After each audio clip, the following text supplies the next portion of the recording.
আমরা PSC miscellaneous 2024-এর সমস্ত GK question নিয়ে যে পার্টটা শুরু করেছি তার সেকেন্ড পার্ট হলো এটা। সেকেন্ড পার্টে আমরা 21 থেকে 30 নম্বর কোশ্চেন অবধি করবো এবং প্রত্যেকটা কোশ্চেনের পুঙ্খানুপুঙ্খ আলোচনা কিন্তু আমরা এখানে করব। চলো দেখা যাক কি আছে। প্রথম প্রশ্ন কি? প্রথম প্রশ্ন হলো ব্রোঞ্জ কোন ধাতুর সংকর ধাতু? ব্রোঞ্জ থেকে কিন্তু আমি কি বলবো, বো তাম টি। বো থেকে হলো কি বলবো আমি, বো তাম টি। বো থেকে হলো আমার কি, ব্রোঞ্জ। আর তা থেকে হলো আমার তামা। আর টি থেকে হলো আমার টিন। তাম থেকে তামা আর টি থেকে টিন। তাহলে কি আসছে আমার, তামা আর টিন কোথায় আছে, অপশন বি হলো। তাহলে আমরা কিন্তু এটা জানলাম, বোতাম থেকে সরি ব্রোঞ্জ হচ্ছে আমার তামা আর টিন। সেরকম যদি আমাকে পিতল বলে, পিতল আমি তোমাদের একটা সিরিজ করিয়ে দেবো, পিতল বলে তাহলে কি হবে, পিতাজি। পি তা জি, অর্থাৎ পিতল হচ্ছে কিসে, তামা আর জিঙ্ক। দেখো পিতল হলে কিন্তু তামা আর জিঙ্ক হতো আমার উত্তর, ঠিক আছে। তো এরকম একটা সিরিজ তোমাদের আমি করিয়ে দেবো, যেখানে শুধুমাত্র আমি সংকর ধাতুকে রাখবো এবং তার সমস্ত যা কিছু আছে ট্রিক, সেই ট্রিকগুলো আমি তোমাদের শিখিয়ে দেবো। চলো পরের কোশ্চেনটা দেখা যাক। কি বলছে, সুন্দরবন কোন সালে ইউনেস্কো বিশ্ব ঐতিহ্যবাহী স্থান হিসাবে ঘোষণা করা হয়? দেখো সুন্দরবনকে কিন্তু এটাই শুধু ইম্পর্টেন্ট কোশ্চেন না, এর সাথে আরো অনেক কিছু আছে আমি অ্যাড করব। তো সুন্দরবনকে কিন্তু ওয়ার্ল্ড হেরিটেজ সাইট হিসেবে ঘোষণা করা হয় 1987, 1987 সালে, ঠিক আছে। এটার উত্তর হবে আমার কি, 1987 সাল। কিন্তু আমরা এর সঙ্গে আরো অনেক কিছু জানবো যেটা কিনা আমাদের সুন্দরবন থেকে আসে, ঠিক আছে। যেমন কি প্রথম সুন্দরবনকে কি করা হয়েছিল জানো কি, প্রথম সুন্দরবনকে করা হয়েছিল কিন্তু আমার টাইগার রিজার্ভ। কি করা হয়েছিল আমার, টাইগার রিজার্ভ। টাইগার রিজার্ভ প্রথম সুন্দরবনের এটা পেয়েছিল, টাইগার রিজার্ভ।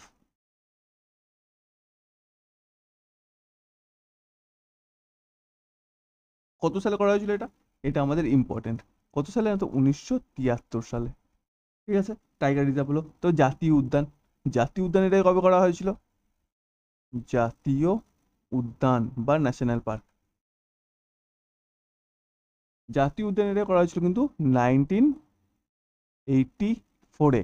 আর ওয়ার্ল্ড হেরিটেজ সাইট কবে করা হয়েছে, 87-এ। আর দেখো এটা কিন্তু আমাদের একটা বায়োস্ফিয়ার রিজার্ভ, বায়োস্ফিয়ার রিজার্ভ।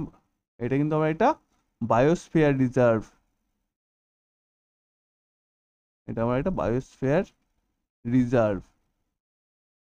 এটা কত সালে হয়েছে, এটা হয়েছে কিন্তু 1989 সালে, 1989 সালে। আর কি আছে, এটা কিন্তু আমার একটা রামসার সাইট, কি site, Ramsar site, Ramsar site.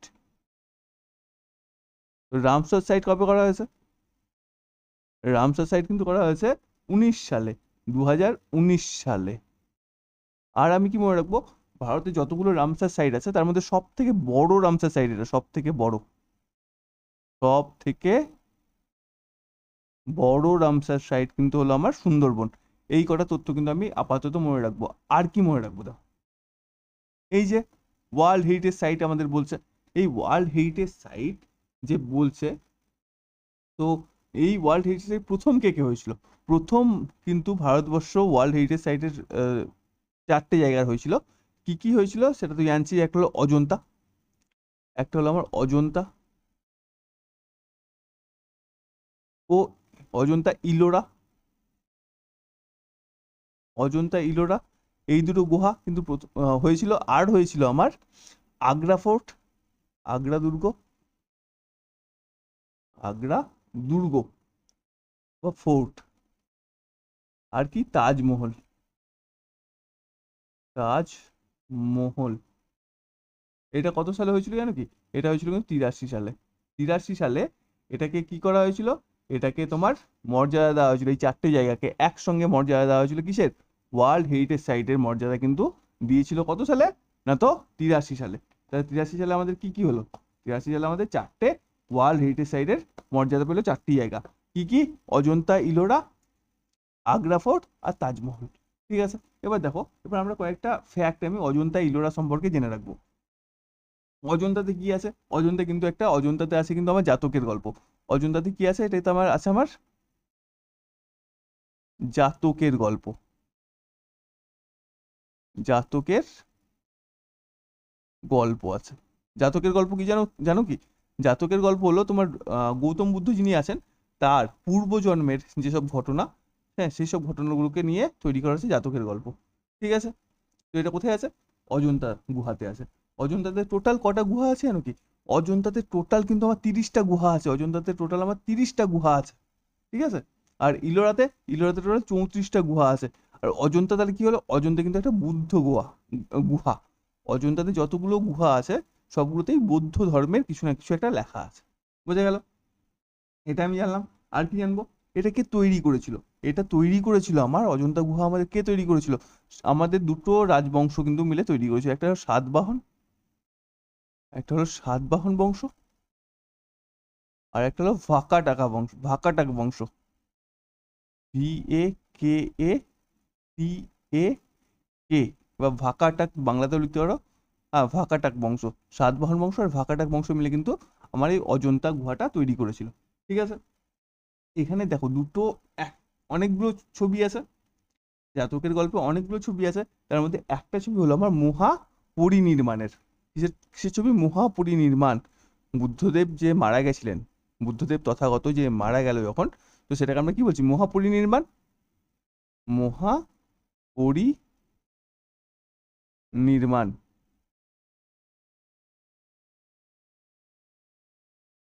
তো এই যে মারা গেল, এর ফটো কিন্তু, এর একটা ছবি কিন্তু এই গুহার মধ্যে দেখা যায়। তো সেটা কত নাম্বার গুহাতে দেখা যায় জানো কি? সেটা 26 নাম্বার গুহাতে দেখা যায়। কত নাম্বার গুহাতে? 26 নাম্বার।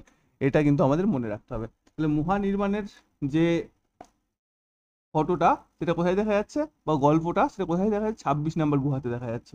ঠিক আছে, আর এই অজন্তা গুহা কোন নদীর তীরে অবস্থিত? সেটা হলো ওয়াঘোড়া। ওয়াঘোড়া নদীর তীরে অবস্থিত। কোন নদীর তীরে অবস্থিত? ওয়াঘোড়া।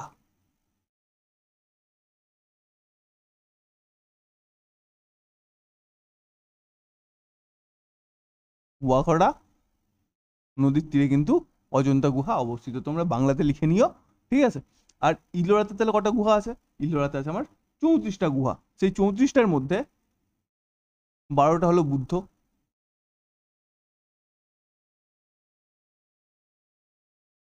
বুদ্ধ 17টা হলো হিন্দু,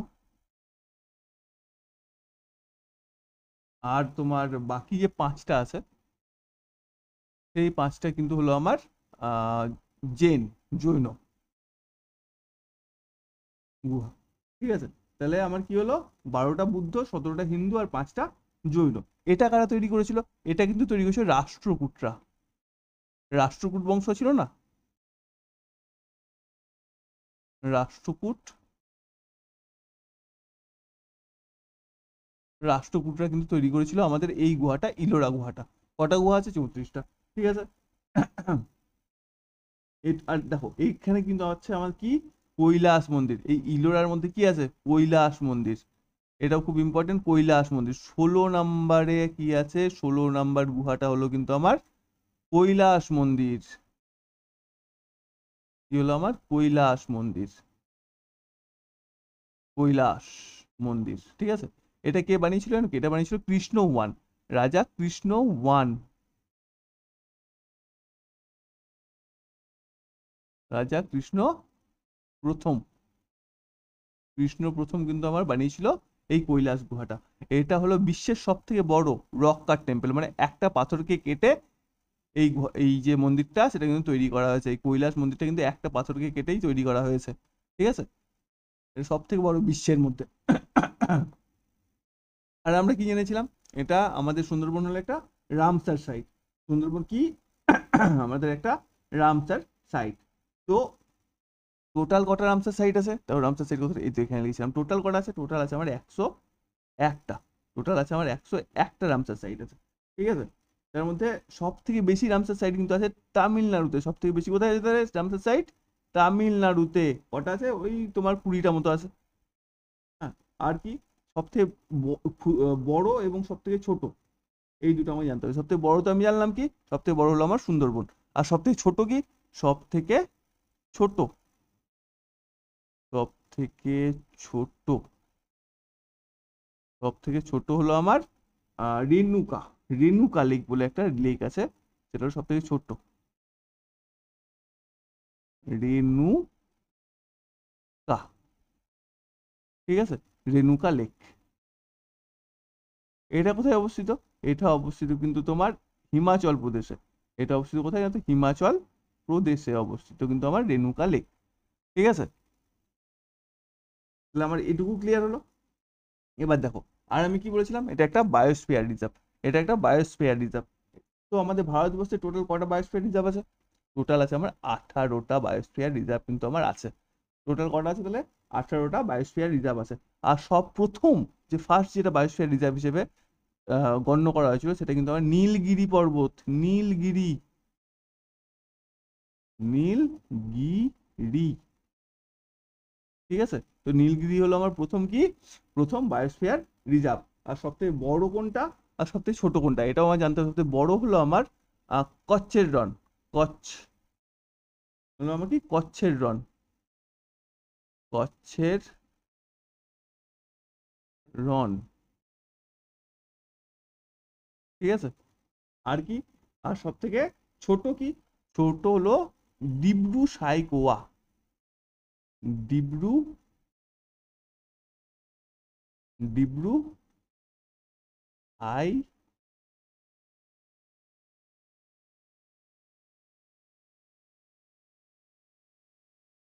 ডিব্রু সাইকোয়া। ঠিক আছে, এটা হলো আমার সব থেকে ছোট। আর সব থেকে বড় হলো আমার কি না, তো কচ্ছের রন। ঠিক আছে, এতটা আমার ক্লিয়ার। আশা করি এটুকুতে তোমাদের কোনো অসুবিধা নেই। এবার দেখো পরের কোশ্চেনে আমরা যাব। পরের কোশ্চেন কি বলছে, মানব দেহে রক্তের স্বাভাবিক পিএইচ কত? দেখো রক্তের স্বাভাবিক পিএইচ কত? রক্তের পিএইচ কিন্তু আমার 7.4, 7.4। এটা হলো আমার রক্তের পিএইচ। ঠিক আছে, রক্তের পিএইচ কত? আমাদের 7.4। তো আমরা শুধু রক্তের পিএইচ জেনে কি ছেড়ে দেবো? না, নিশ্চয়ই জানবো না, আমরা আরো কিছু জানবো। যেমন হলো তোমার মদ, মদের পিএইচ কত? মদের পিএইচ কত? মদের পিএইচ কিন্তু 2.8। অর্থাৎ মদ কিন্তু খেতে একটু একটু টক টক হওয়া উচিত। হ্যাঁ, যারা মদ খাও তারা বলতে পারবে মদ খেতে কি টক টক, তোমরা কিন্তু কমেন্ট করে জানাবে। আর একটা কি, আর একটা হলো দুধ। দুধের পিএইচ আমরা জানবো। দুধের পিএইচ কত? দুধের পিএইচ হলো আমার 6.6। আর দেখো অ্যাসিড রেন বা অল্ম অল্ম বৃষ্টি, বলি না আমরা অ্যাসিড রেন হচ্ছে বা অল্ম বৃষ্টি হচ্ছে। অল্ম বৃষ্টি কখন বলবো আমরা? যখন কিনা বৃষ্টির যে পিএইচ মান সেটা 5.6 এর নিচে থাকবে, এর নিচে থাকবে, এর নিচে 5.6 এর নিচে থাকবে, তখন আমরা সেটাকে বলবো কি, অল্ম বৃষ্টি। ঠিক আছে, আর আমরা যেসব ওষুধ খাই, মানে আমরা অ্যান্টাসিড খাই না, সেই অ্যান্টাসিড, অ্যান্টাসিডের একটা নাম হলো মিল্ক অফ ম্যাগনেসিয়া। কি নামের?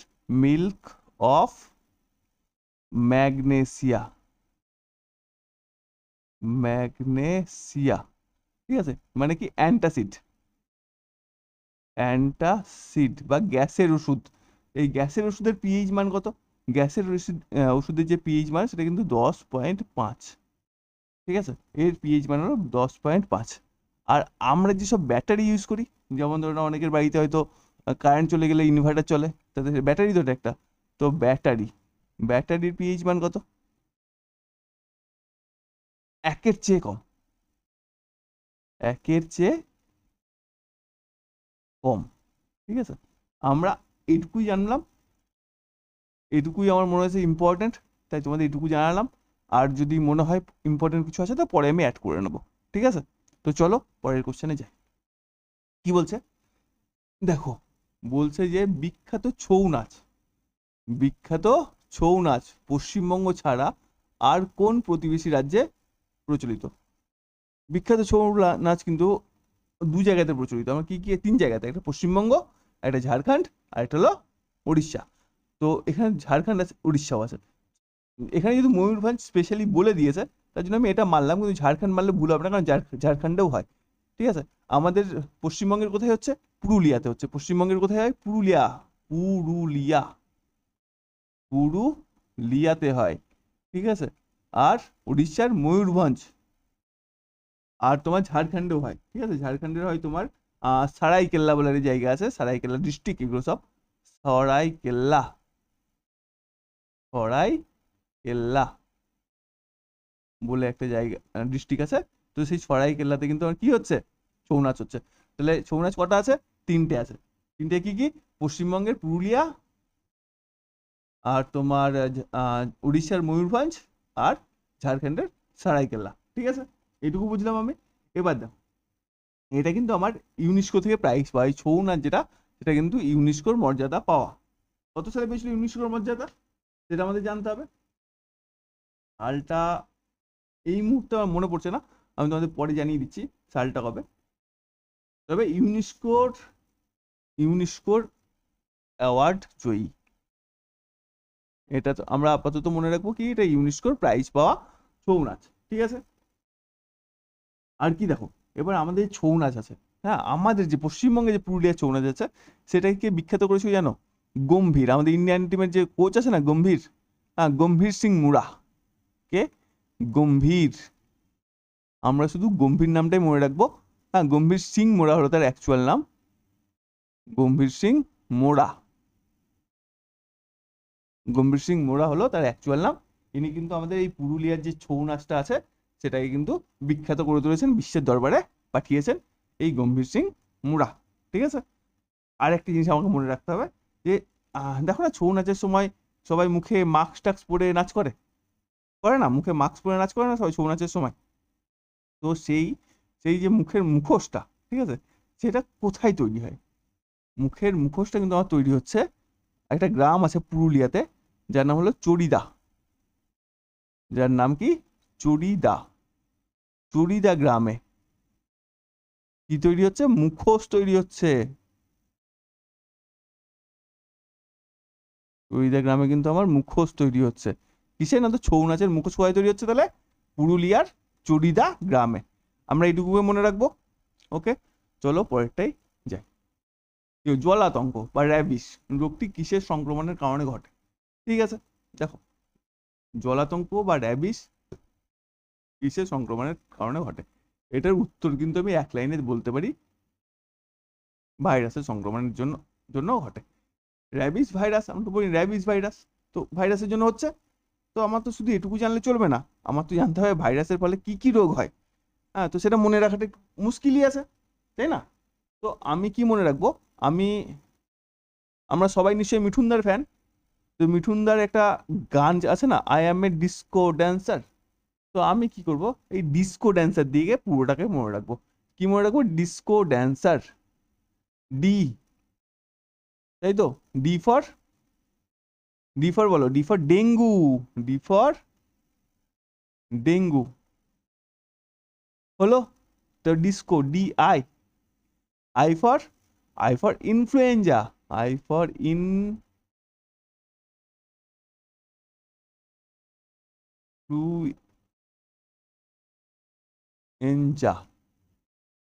তারপর এস আছে না, ডিস্কোতে এস, এস হলো স্মল পক্স বা বসন্ত, স্মল পক্স বা বসন্ত। তাহলে কি হলো আমার? ডিআইএস। তারপর সি, সিতে কি হলো আমার? সিতে করোনা হবে না আমার? করোনা, যে করোনা কদিন আগেই হলো। তারপরে স্মল পক্স, এখানে আমি চিকেন পক্স লিখবো,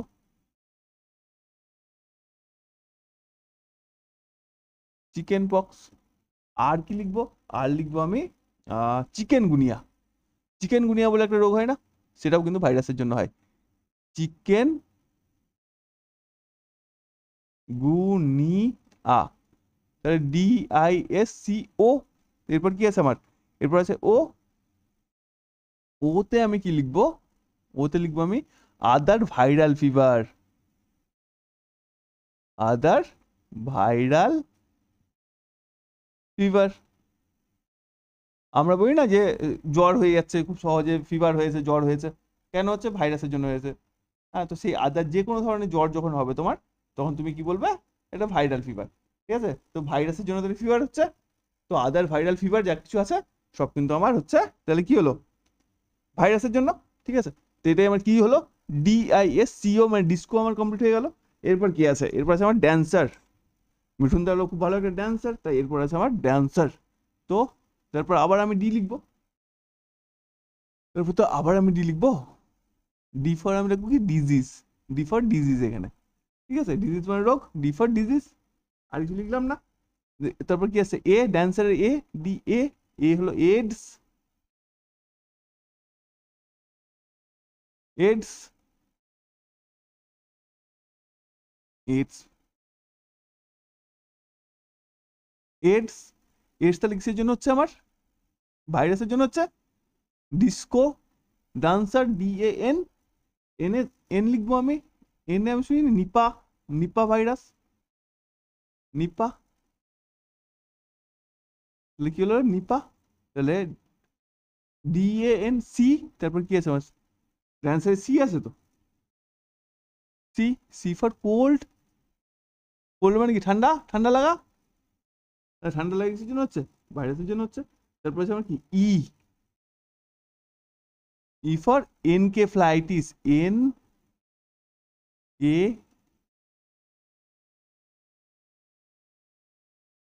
ফ্লাইটিস। ঠিক আছে, এনকেফ্লাইটিস। তারপর কি আছে আমার আর, ডান্সার। আর এ কি হবে আমার, দেখো আর এ কিন্তু অনেক কিছু হবে। র্যাবিস, যেটা আমরা এখনই পড়লাম, র্যাবিস কিসের জন্য হচ্ছে, র্যাবিস হবে একটা, হবে।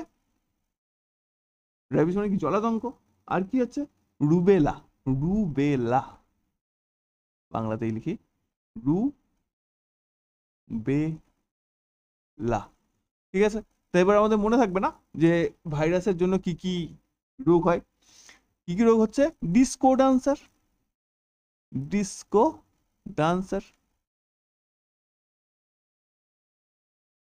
Disco dancer.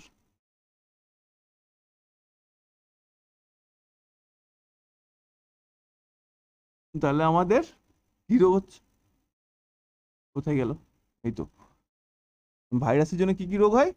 আমার এত কিছু মনে না রেখে আমি মনে রাখবো কি ডিস্কো ডান্সার।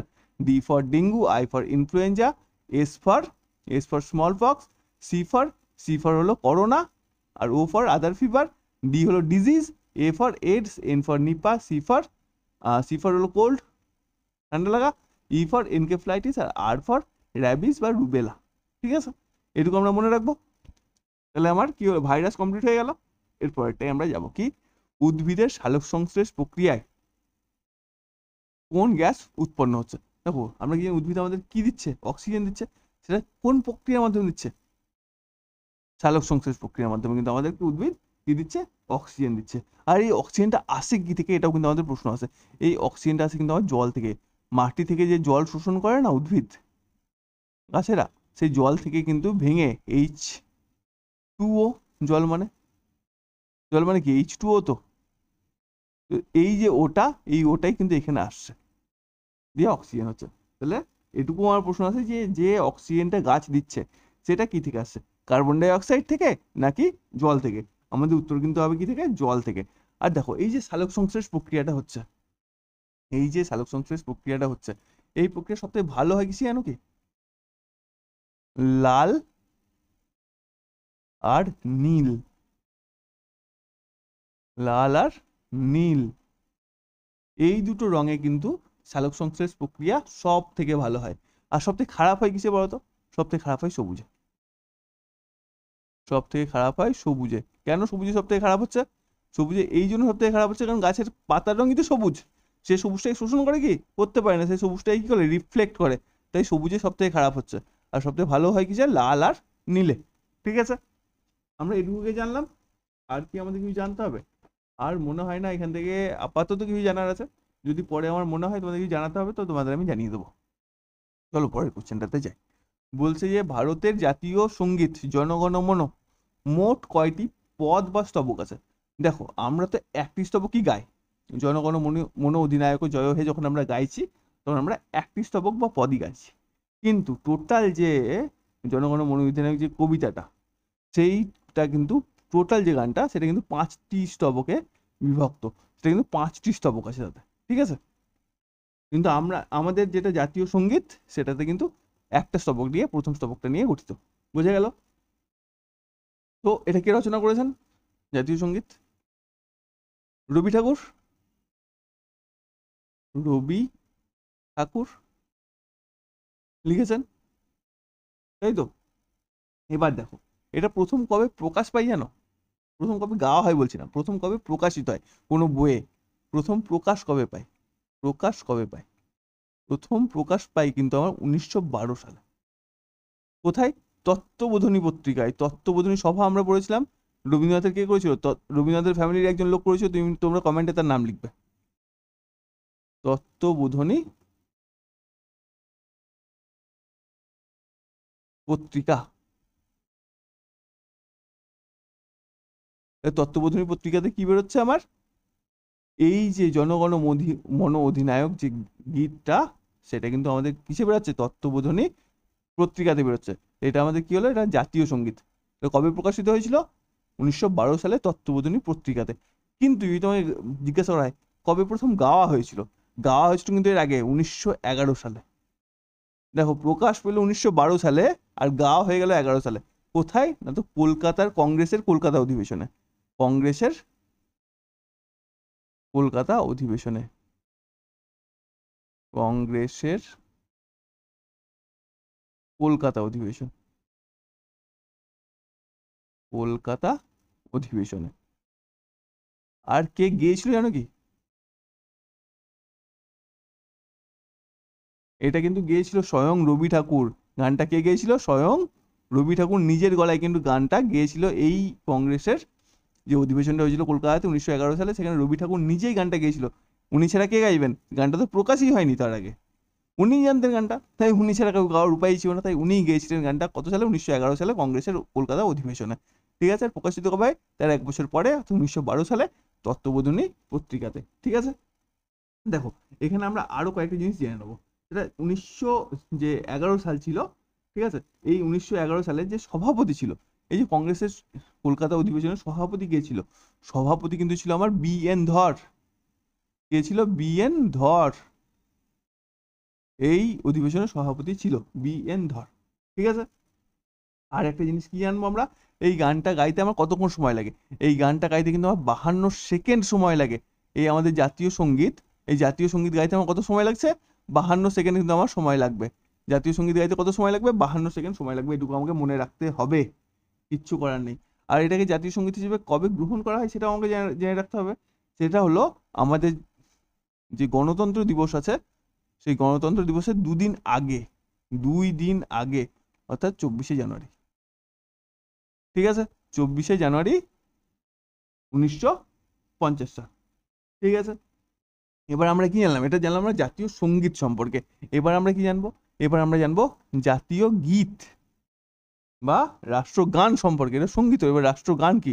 রাষ্ট্রগান হলো আমার বন্দে মাতরম। বন্দে মাতরম।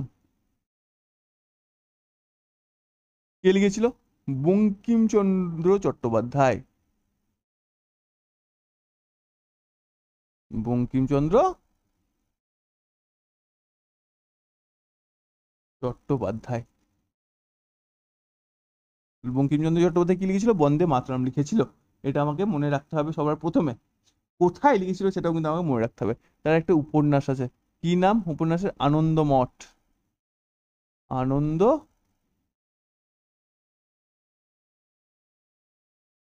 মঠ। আনন্দ মঠে কিন্তু তিনি এটা লিখেছিলেন প্রথমবার। ঠিক আছে। কত সালে আনন্দ মঠ মঠ প্রকাশ পেয়েছিল জানো কি? 82 সালে। 82 সাল। 1882 সালে। 1882 সালে কিন্তু আনন্দ মঠ প্রকাশিত হয়েছিল। ঠিক আছে। আর এটি প্রথম কবে গাওয়া হয়েছিল? এটাও কিন্তু কংগ্রেসের একটা অধিবেশনে গাওয়া হয়েছিল। ঠিক আছে। কত সালে? 1896 সালে কংগ্রেস অধিবেশনে গাওয়া হয়েছিল। 1896 সালে কংগ্রেস অধিবেশনে। কংগ্রেস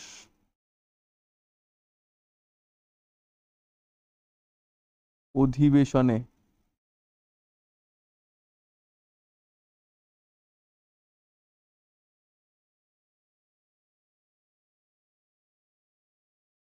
কংগ্রেস অধিবেশনে এটা গাওয়া হয়েছিল।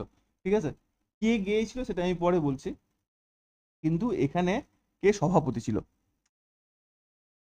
এখানে সভাপতি কে ছিল, এখানকার সভাপতি কে ছিল, সভাপতি কিন্তু ছিল সায়ানি, রাহমাতুল্লাহ মোহাম্মদ এরকম টাইপের কিছু সায়ানি, আর এম সায়ানি বলে তুমি মনে রাখবে, কে ছিল আর এম সায়ানি, সায়ানি। আচ্ছা তুমি সায়নী ঘোষ দিয়েও মনে রাখতে পারো তোমার যদি ইচ্ছা হয়, আমার এটা চেঞ্জ হয়ে যাচ্ছে। তাহলে সভাপতি কে ছিল, আর এম সায়নী।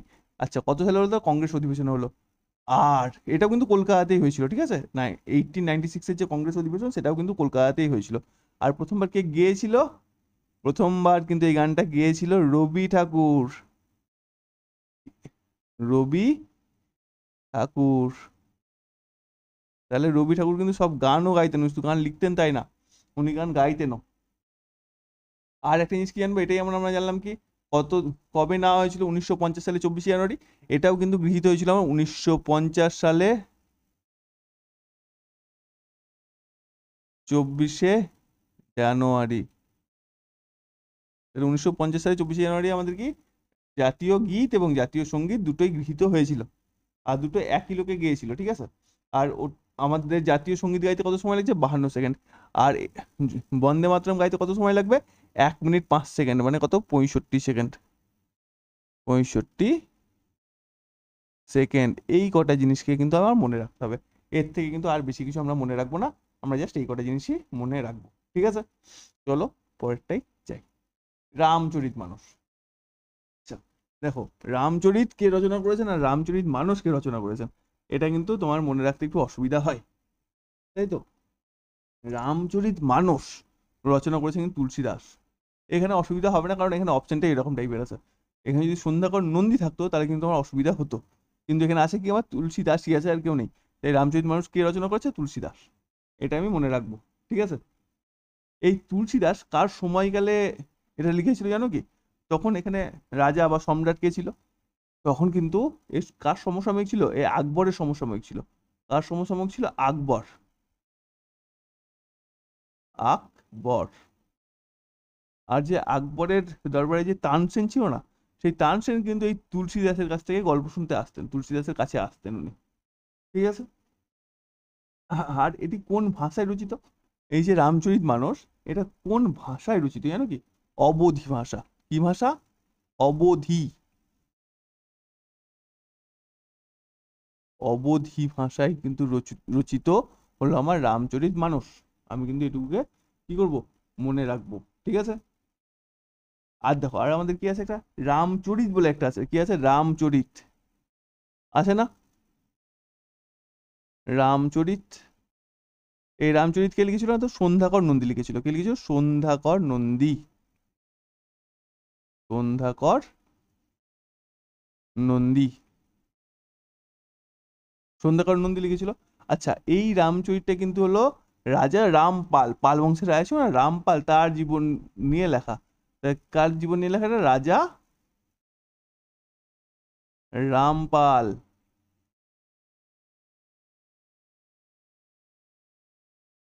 কে লিখেছিল, সন্ধ্যাকর নন্দী লিখেছিল। এটুকু আমি মনে রাখবো, ঠিক আছে।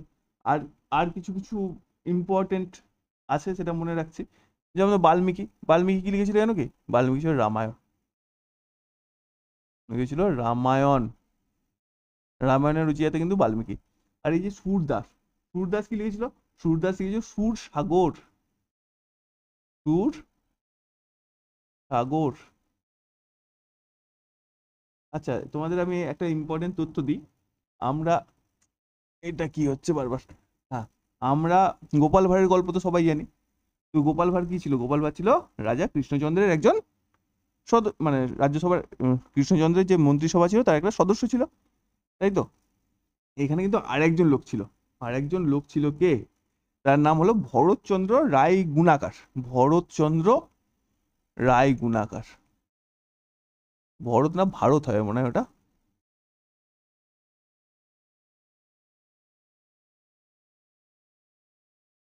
ভারত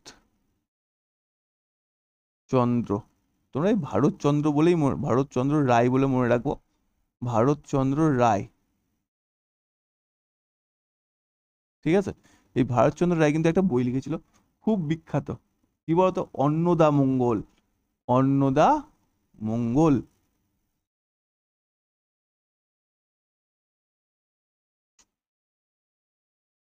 এটা এরকম হচ্ছে কেন, লেখা হচ্ছে না কেন বুঝতে পারছি না। অন্নদা মঙ্গল, দাঁড়াও আরেকবার চেষ্টা করি। এইখানে হচ্ছে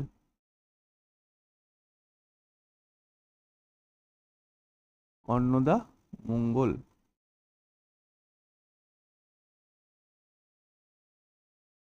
হুম। ভরতচন্দ্র রায় কি লিখেছিল? ভরতচন্দ্র রায় কিন্তু আমার লিখেছিল অন্নদা মঙ্গল। ইনি কে ছিলেন? রাজা কৃষ্ণচন্দ্র, রাজা কৃষ্ণচন্দ্রের একজন মন্ত্রী ছিলেন। আহ, রাজা কৃষ্ণচন্দ্র চন্দ্রের মন্ত্রী, মন্ত্রী না, সভা সদ, সভা সদ কে ছিল তাহলে? ভরতচন্দ্র রায়। আমরা এইটুকুকে মনে রাখলাম, ঠিক আছে। তাহলে আমরা কি কি মনে রাখলাম এখানে? রামচরিত মানুষ কোন ভাষায় রচিত, আর কে কি লিখেছে, আর সঙ্গে আমরা কার কথা জানলাম? ভরতচন্দ্র রায়ের কথা জানলাম। উনি কি কে ছিলেন? উনি ছিলেন কৃষ্ণচন্দ্রের সভাসদ। কি লিখেছিলেন? অন্নদা মঙ্গল লিখেছিলেন। এটুকু মনে রাখতে পারবো। চলো পরেরটাতে যাই। পরেরটা কি হচ্ছে, পশ্চিমবঙ্গের কোন জেলায় সব থেকে কম পরিমাণ বৃষ্টিপাত হয়? দেখো, এটা কিন্তু তোমাদের একটা মানে প্রবলেম হবে। কেউ বলবে পুরুলিয়া, কেউ বলবে বাঁকুড়া, কেউ বলবে পুরুলিয়া আর কেউ বলবে বাঁকুড়া। কিন্তু আমার আসল উত্তর কি হবে? আসল উত্তর হবে অপশন এ, পুরুলিয়া। সব থেকে কম বৃষ্টিপাত হয়। এবার যদি কমের জায়গায় আমাকে এখানে বেশি বলতো, কমের জায়গায় এখানে আমাকে বেশি বলতো, তাহলে আমার উত্তর কি হতো? আলিপুর দুয়ার। উত্তর হতো আমার আলিপুর দুয়ার। এবার ধরো তোমাকে জায়গা চাইলো, দাঁড়াও একটু উঠে বসি।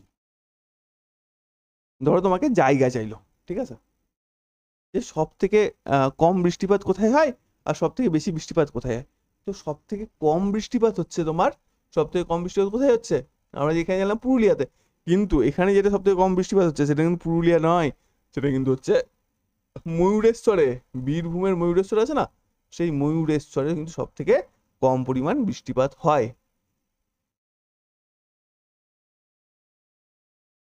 ময়ূরেশ্বর, এখানে কিন্তু সব থেকে কম পরিমাণ বৃষ্টিপাত হয়।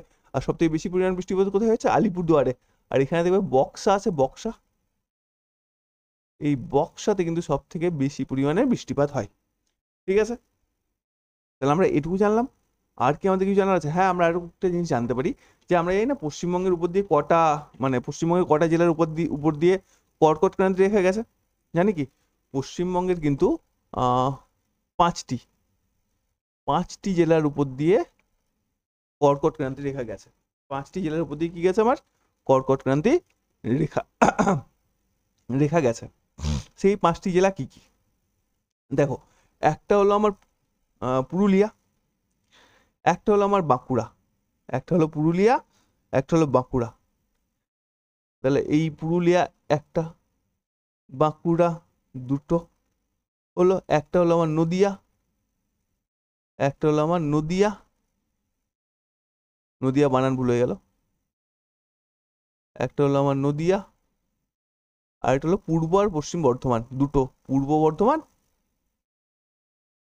পূর্ব বর্ধমান আর পশ্চিম বর্ধমান,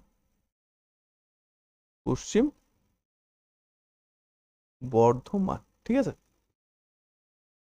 এইটা এটা আমরা জানলাম। তাহলে কোন পাঁচটা এর উপর দিয়ে গেল? না তো একটা পুরুলিয়া, বাঁকুড়া, নদিয়া, পূর্ব বর্ধমান, পশ্চিম বর্ধমান। এবার যদি তোমাকে জিজ্ঞাসা করে যে সব থেকে গরম জায়গা কোনটা, সব থেকে গরম জায়গা কোনটা, তো সব থেকে গরম জায়গা কোনটা?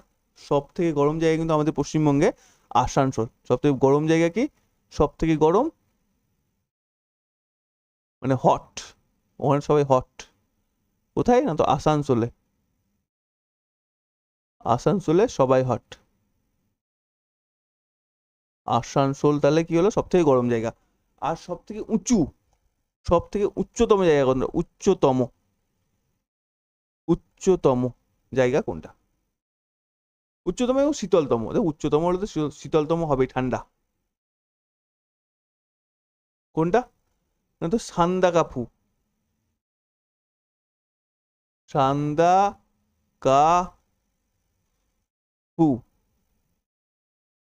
ঠিক আছে।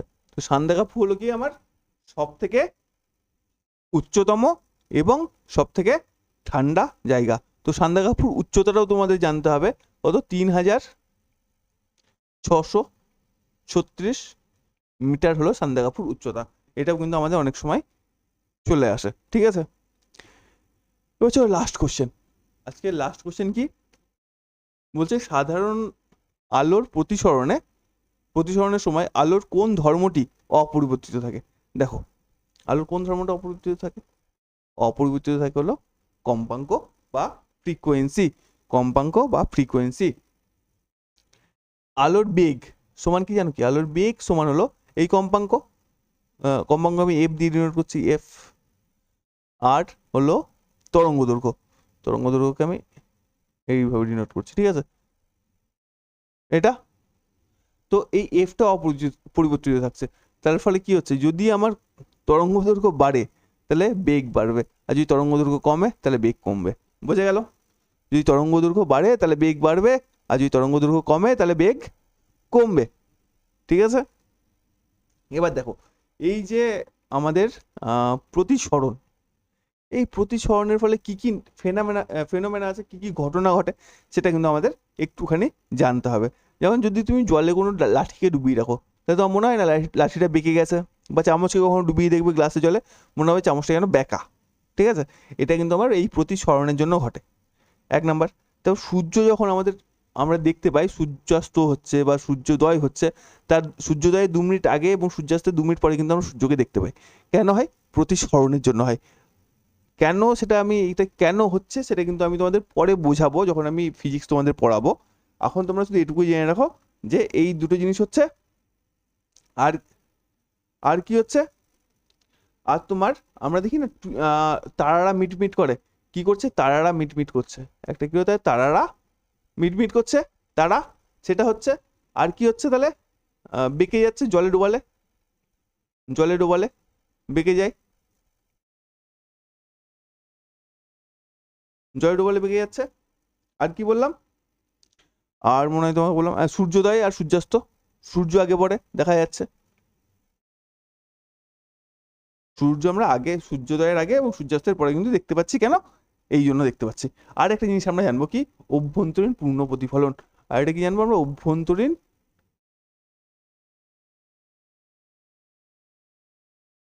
পূর্ণ প্রতিফলন।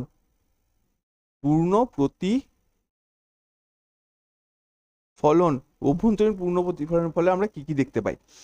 অভ্যন্তরীণ পূর্ণ প্রতিফলনে কি কি ফেনোমেনা হয়? একটা আমরা দেখি না মরুভূমিতে মরীচিকা, এই মরীচিকা কিন্তু একটা অভ্যন্তরীণ পূর্ণ প্রতিফলনের,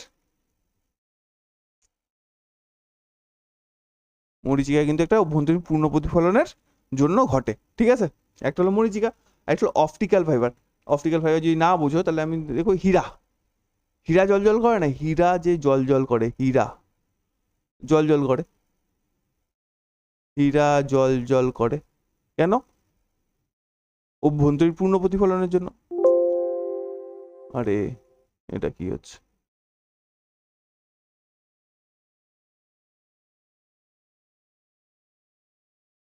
আচ্ছা, আমরা যেখানে ছিলাম, চলো একটুখানি ঘুরে আসি আবার। তাহলে অভ্যন্তরীণ পূর্ণ প্রতিফলনের জন্য কি হচ্ছে? আমার হীরাটা জল জল করছে। অভ্যন্তরীণ পূর্ণ প্রতিফলনের জন্য কি হচ্ছে? আমার হীরাটা জল জল করছে। আবার এখানে চলে এলো।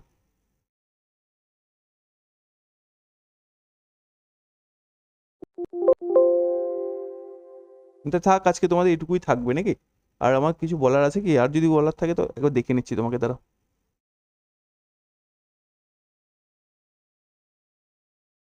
অভ্যন্তরীণ পূর্ণ প্রতিফলনের জন্য, আচ্ছা এটা তো হয়ে গেল, হ্যাঁ। তাহলে কি হচ্ছে? হীরাটা জল জল করছে। আর এটা কি বললাম? আর এটা হলো অপটিক্যাল ফাইবার। আর এটা কি বললাম আমি? Optical fibre.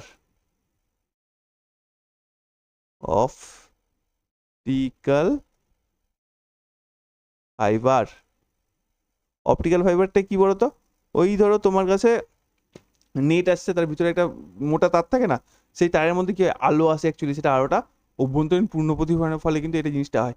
তো এই তিনটে জিনিস তোমরা মনে রাখবে, কি অভ্যন্তরীণ পূর্ণ প্রতিফলনের ফলে কি হচ্ছে, এটা মরীচিকা, এটা হীরা জ্বলজ্বল করছে, আর এটা অপটিক্যাল ফাইবার।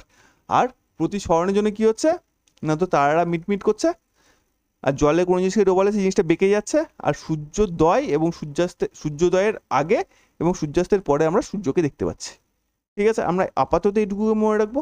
পরের দিন দেখা হবে তোমাদের সাথে আরও 10টি কোশ্চেন নিয়ে, সেখানে আমরা এইভাবেই পুঙ্খানুপুঙ্খ বিবরণ দেবো প্রত্যেকটা কোশ্চেনের।